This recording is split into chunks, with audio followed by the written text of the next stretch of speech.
Right now, I am holding a phone that many of you have been asking me to cover for a while now. This is the global variant of the Honor Magic V5. And this is a device that by the time you're watching this video, I will have had in my possession for a little bit over 2 weeks. And the reason I haven't talked about it is because I have not been allowed to. As part of the agreement for Honor to send me this device to talk about here on my channel, there were a series of embargoes. And the first embargo is up today for this video, which means I can talk about the hardware of this device. You're going to notice it's turned off. I'm not going to be talking about the software at all. Give me just a few more days, and I'm actually going to post my unboxing and first impressions where I do go into some of the software things that are quite strange and new to me about this phone, but you're going to have to wait a little bit longer for that. So in this video, like I said,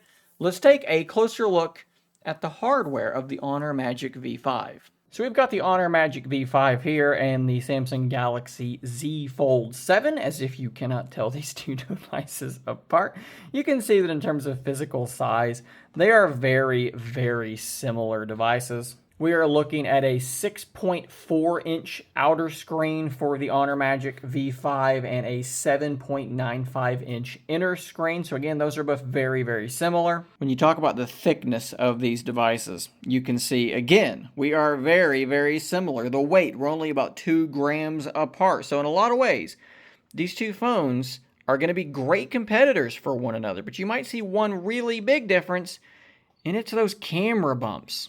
Yes, the Galaxy Z Fold 7's camera bump is quite tall, but when you compare things to what Honor is doing here, which is also very tall, but also just gigantic, I think that it really pales in comparison. And this is one of these interesting sort of topics for conversation where you have to ask yourself, is it worth it going this far out with the hardware? I'm sure that many of you guys know by now that a lot of camera performance is down to the software, the processing of that device. So we have a company here like Samsung that does have a very good primary camera sensor. It's 200 megapixels and it's quite large. It's a very, very good, proper flagship primary camera.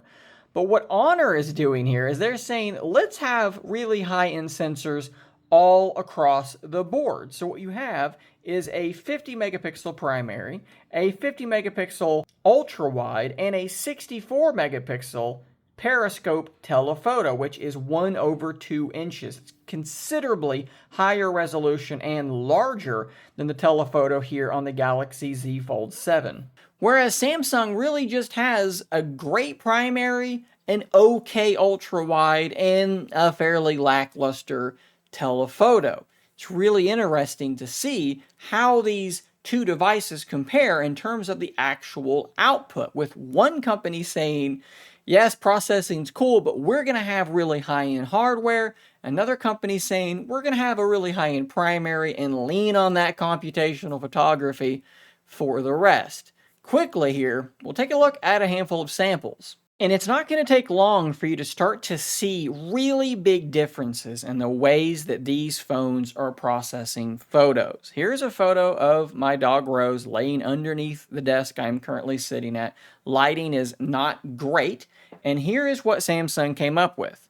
And then here is what the Magic V5 came up with. You can see instantly how much brighter this image is. Look at the areas down here that are in shadow for Samsung. Honor seems to say no shadows are allowed. We're going to boost this thing way up. But let's go a step further and let's zoom in and look for some detail in her fur on her nose. Again, this is not like great lighting at all. It's underneath a desk. And this is what Samsung came up with. And I think that it's absolutely passable. The colors look quite natural and real. Definitely not a lot of detail here in her darker fur. If we jump over to the Magic V5 and zoom in, things really start to look kind of weird to me almost instantly. I'm not even really sure how to describe what I'm looking at, but you can see it. Things are just so incredibly sharp. I don't know if it's the dynamic range or what exactly is going on here, but the details just look strange to me. Here's another shot on the primary sensor where I feel like the Z Fold 7 is delivering a very natural and believable, normal looking shot. The colors are very accurate. The shadows look fine to me as well. And once again, Honor says we don't like shadows. We're going to boost this thing up. And look, guys, here's the deal. We're talking about photos, and this is subjective by nature. I cannot tell you which photo is better. I can only tell you which one I prefer. We're all going to have our own preferences. And maybe you look at this and you say, I love that it is pulling all these details out of the shadows that maybe Samsung wasn't. I love how green and vibrant and bright this photo looks. Personally, I prefer photos that look closer to what I actually saw in real life. I'm mostly right now just pointing out the differences to you. Taking a look at an ultra-wide shot, which is taken intentionally in sort of subpar lighting, a difficult scenario. I've heard a lot of people talk about how, Samsung needs to upgrade their ultra-wide. Well, they did. The pixels are actually bigger. It gathers more light. And honestly, I think that this does a fairly reasonably good job. Everything does seem quite detailed and the colors are accurate. Honor also has a very, very detailed photo. You can see how that text looks there, but you can probably also see that the colors are just popping a little bit more. And again, like I keep saying, this comes down to what your preferences are, but I think that both are delivering good looking shots. Now, I know I did just tell you a few minutes ago that you can't really say what photo is objectively better, but there are times where you kind of can. And when we start looking at the telephoto performance, comparing these two phones, there's an obvious difference. Looking at the Galaxy Z Fold 7, zooming in quite far onto the text on my Pixel boxes, honestly, it's doing pretty good considering how far this is zoomed in. This is a 10x zoom on a 3x camera with a very small sensor. But when we look at the Honor Magic V5 with a much bigger sensor and a much higher resolution, yeah, it's just not really comparable at all. The telephoto is far and away superior. Now, you also do have to notice that there are some color changes. Look at the color of the shelf, one versus the other. Samsung has the more accurate colors in general. This is just, again, a little bit off. But the details, you can't argue with. So, of course, we're going to spend more time talking about these cameras at a later date and diving into it more deeply. I have not even put my SIM in this phone yet to actually start using it and really start using that camera. That's when I'm going to really find out how I feel about it. Right now, what I can tell you is the hardware is very impressive, zoom is very impressive, but the processing does remind me a lot of the processing on some other Chinese OEM phones that I'm not a huge fan of. Things look a little unrealistic, a little overly bright, overly sharp, overly colorful. But again, gonna withhold judgment until I've spent more time with it. Now, one place where you probably won't need to waste a whole lot of time before you start casting judgment is gonna be with the battery and the charging, right? This thing does charge at 66 watts wired and 50 watt wireless, and then it also does have a very large 5820 milliamp hour battery. This is the international version. The China model is 6100 milliamp hours, but this one is just a little bit smaller. Still a very, very big battery. Well, I can't really show you anything about the software. I do want to at least let you kind of see what this cover display does look like and how it compares to the Z Fold 6. You can get a good look at those bezels and so forth there. We'll kind of go around the device. I probably should have done that sooner, but we're going to do it now. You can see a speaker up here. You can see that very large camera bump. We have our fingerprint scanner, and we have, which is also a power button, of course, and the volume rocker. As we come down, notice that the other speaker is on the other side of the device. That means that they have done this correctly. No matter how you orient the device, you will have stereo sound, which is great to see. We have this cool, it's not actually a texture, just like a pattern that is on the hinge. And if we open this thing up, you can get a look at that inner screen as well. And it, look, guys, we've kind of seen this sort of thing before. This is an 8-inch foldable screen, and it looks very, very good. Now, they are claiming 5,000 nits of brightness. And you know what that means? Honestly, not a whole heck of a lot. You got to always look at these things. I've had so many comments from people saying, wow, 5,000 nits, that's incredible. Well, okay, let's look at this. HDR peak brightness, 5000 nits. Global peak brightness, inner screen is 1300, external screen is 1800. So what's the difference here? Why is the HDR peak brightness so much higher? Because when you are watching HDR content, this screen can apparently hit 5000 nits of peak brightness. But that peak brightness might only be a teeny tiny little portion of the screen. It's not the whole screen. The global peak brightness is much more representative of what it's actually going to be like. So don't expect it to be wildly brighter than the Galaxy Z Fold 7. I want to quickly double back to the speaker thing because this is something that does drive me crazy about the Z Fold 7, and Honor has gotten this right for me. Both speakers on the Z Fold 7 are on the left-hand side, there and there. So if you have this device open and you want stereo sound, you have to rotate it. With this device, there is a speaker here and there is a speaker here, which means you have stereo sound in any orientation. Surface Duo did this, the Pixel Folds do this, and I think that's the right way to go. I do want to quickly give you a little bit of an audio test. So Z Fold 7 first.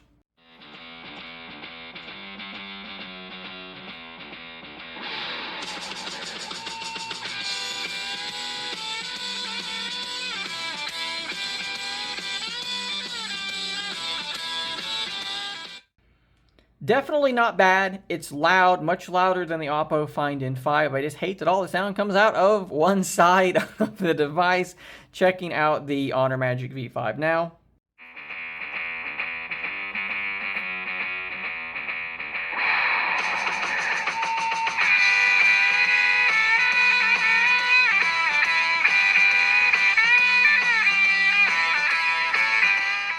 So this is sort of a give and take for me, right? The Honor Magic V5, I do like the way its speakers are positioned for stereo sound. It is definitely the louder of the two, but I think that the Z Fold 7 has a more pleasing audio profile. I think that it sounds better. The V5, in some tones at max volume, almost has sort of like a grating tone. Some distortion is occurring.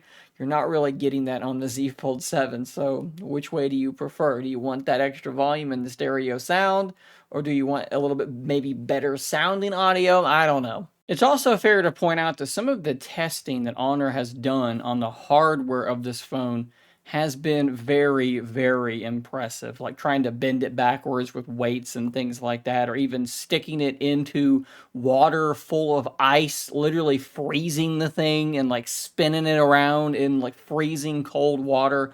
It's very, very impressive, and hopefully that does mean that this is a very, very rugged, very, very well-built device. I think one demo, they were like firing ball bearings at the back of it. I mean, it's pretty crazy what they've done in testing for this device. So again, should be very, very solid hardware. Looking here at Honor.com, some more specs for those displays. This is a big one for a lot of people. The pulse width modulation is 4320 hertz. There's a lot of people that have eye strain and nausea and all these sorts of problems from screens with a low PWM. Well, that is not going to be a problem here. That's actually very, very high. Of course, we do have the Snapdragon 8 Elite, so we are absolutely top of the line there. We do have a 16 gigabyte RAM module in there, which is great to have. That's something that's going to kind of future-proof you when it comes to on-device AI, and the Z Fold 7 only has 12 gigs. I ran this Wildlife Extreme test. It basically is a benchmark for gaming performance,